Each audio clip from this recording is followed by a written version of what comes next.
तो जैसा कि हमने अभी अपने पिछले लेक्चर में बात की कि हम कांस्टेंट प्रेशर प्रोसेस पर कांस्टेंट वॉल्यूम प्रोसेस पर हमने डिस्कस किया कि हीट कैपेसिटी किस तरह एप्लीकेबल है और उसको फर्दर हमने स्टडी किया तो किस तरह वो इंटरनल एनर्जी से रिलेट करती है और किस तरह इंटरनल एनर्जी जो है वो फंक्शन बनती है टेम्परेचर और वॉल्यूम। और उसको फर्दर हमने सॉल्व किया मैथमेटिकली ताकि उसकी इक्वेशन उसको मैथमेटिकल फॉर्म में हम रिप्रेजेंट कर सकें। अब सिमिलरली हमने सेम काम यहाँ पर किया। यहाँ पर सिर्फ फ़र्क इतना कि कांस्टेंट प्रेशर प्रोसेस है।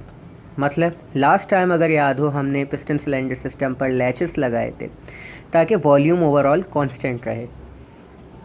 सही। यहाँ पर हमने सिर्फ लैचेस रिमूव किए हैं, वेट रखा हुआ है जो कि वेट और एटमॉस्फेयर मिलके कांस्टेंट प्रेशर एक्सर्ट कर रहा है पिस्टन के ऊपर, जो कि गैस मॉलिक्यूल्स जिसको इक्वलाइज कर रहे हैं। अब अगेन आइडियल गैस है। एट इनिशियल स्टेट हमारे पास कुछ टेम्परेचर T, कुछ वॉल्यूम V और कुछ प्रेशर P मौजूद है। सही।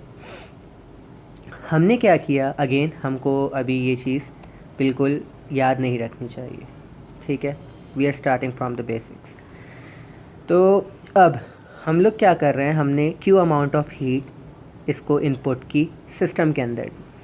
अगेन जैसा कि हम लोग चैप्टर 2 में और स्टडी कर चुके हैं कि हीट प्रोवाइड करने से किसी भी सिस्टम के अंदर मौजूद गैस या fluid what ever it is substance, उसके पार्टिकल्स की काइनेटिक एनर्जी इंक्रीज़ होती है, बेसिकली इंटरनल एनर्जी इंक्रीज़ होगी। सही। अब क्या होगा कि उस इंटरनल एनर्जी के इंक्रीज़ होने की वजह से जो अगेन मॉलिक्यूल्स हैं वो वॉल्स और पिस्टन से कोलाइड करना शुरू करेंगे, जैसा कि यहाँ पे नीचे गिवन। एक वक्त आएगा कि वो जो प्रेशर है उसको वो प्रॉपरली अपोज करेंगे और पिस्टन को मूव करवाएंगे। अगेन क्या हो रहा है, प्रेशर जो अप्लाइड है एटमॉस्फेयर और वेट का वो कांस्टेंट है। सही।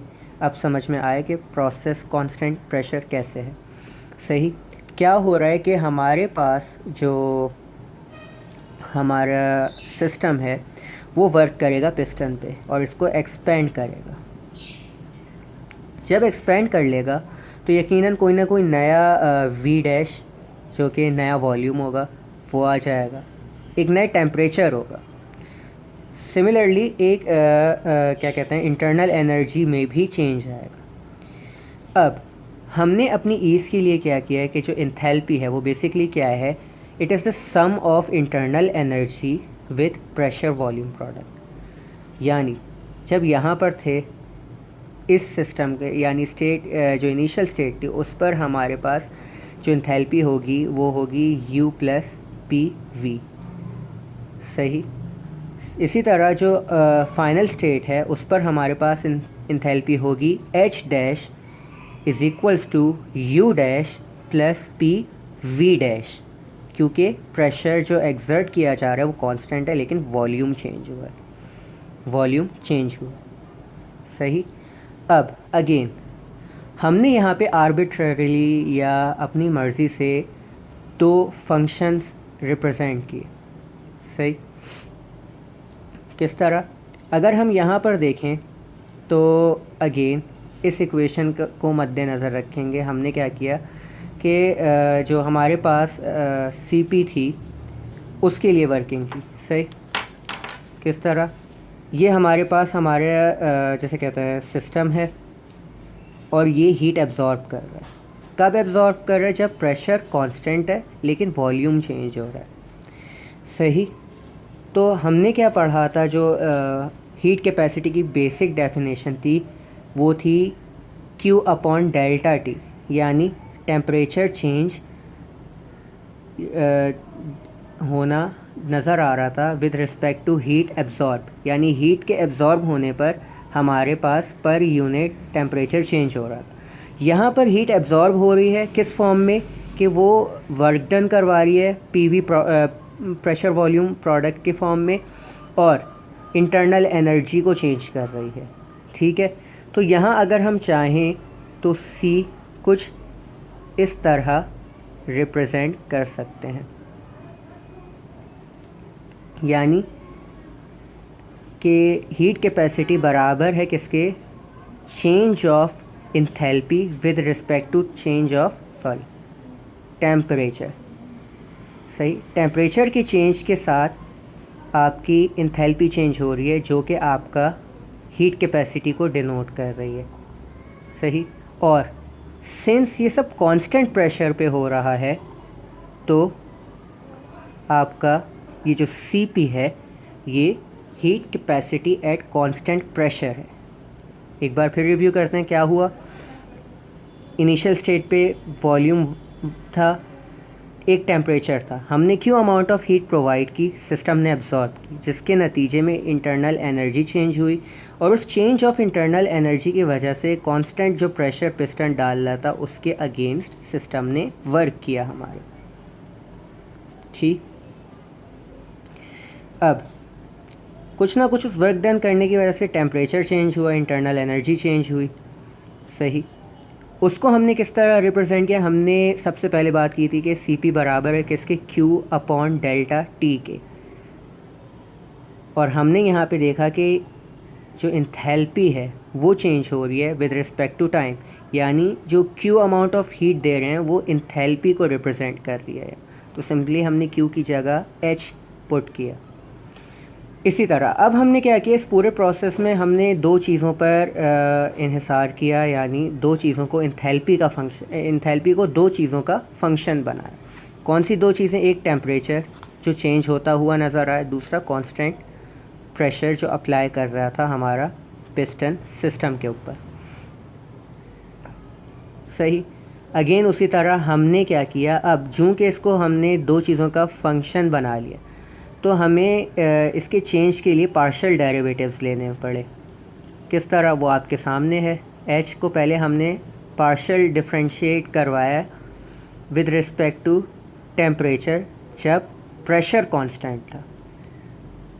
सही, इसी तरह दूसरी टर्म रिप्रेजेंट कर रही है इंथैल्पी चेंज पार्शियल डेरिवेटिव के थ्रू, partial derivative of enthalpy with respect to change in pressure, partial derivative of pressure. सही, तो अब ये चेंजेस बता रहे हैं कि इंथैल्पी किस तरह चेंज होगी विद रिस्पेक्ट टू टेम्परेचर और प्रेशर। सही, और ये माइन्यूट डावा या डी, ये माइन्यूट चेंज को रिवर्सिबल प्रोसेस के अंदर हमने देखा है माइन्यूट चेंजेस को रिप्रेजेंट करते हैं। सही, अगर हमको ओवरऑल इस तरह पूरे सिस्टम का लेना है चेंज, तो हमको क्या करना होता है, इंटीग्रेट करना होता है। हमने क्या किया, डी एच को की जो दोनों टर्म्स थी पार्शियल डेरिवेटिव्स वाली, इनको इनके जो फंक्शंस थे उनके विद रिस्पेक्ट इंटीग्रेट किया, यहाँ पे डी टी के साथ, यहाँ डी पी के साथ। अब हमने चूँकि ऊपर अभी पढ़ा था कि सी पी जो है वो बराबर है change of enthalpy with respect to change in temperature, यानी टेम्परेचर अगर हम चेंज करते हैं हीट प्रोवाइड करके एट कांस्टेंट प्रेशर, तो फिर वो हमारे पास इंथैल्पी में चेंज लाएगा, और ये बराबर होगा heat capacity eight constant pressure पे। सही, तो इन शॉर्ट हम इस पूरी टर्म को इसकी इस पूरी टर्म की जगह हम ये पुट कर सकते हैं Cp, जो कि हमने यहाँ पर किया है। Similarly DH by DP, again just like पहले बात की कि आइडियल गैसेस पे हम वर्किंग कर रहे हैं, हमारा जो फ्लूइड है वो आइडियल गैस है, तो यहाँ पर भी वही सिनेरियो है कि आइडियल गैस पर प्रेशर वॉल्यूम जो होते हैं एट लो प्रेशर, वो इतना कुछ इफ़ेक्ट नहीं करते इंथैल्पी को आइडियल गैस की एट लो प्रेशर्स पे। रियल और इनकम्प्रेसिबल फ्लूइड्स और आइडियल गैस जो होती है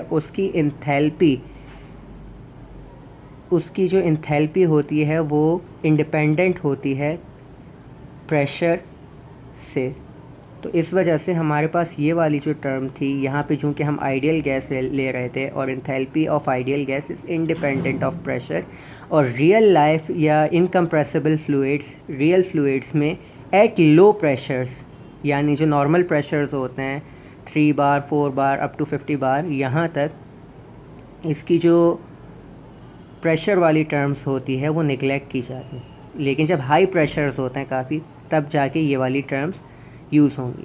हम जो न्यूमेरिकल सॉल्व करेंगे उसके अंदर उसके अंदर तमाम सब तकरीबन सारे ही न्यूमेरिकल्स में ये वाली ही टर्म यूज़ होगी। We won't be using this term, तो इसलिए हम लोग सिर्फ इसको मद्देनज़र रखेंगे।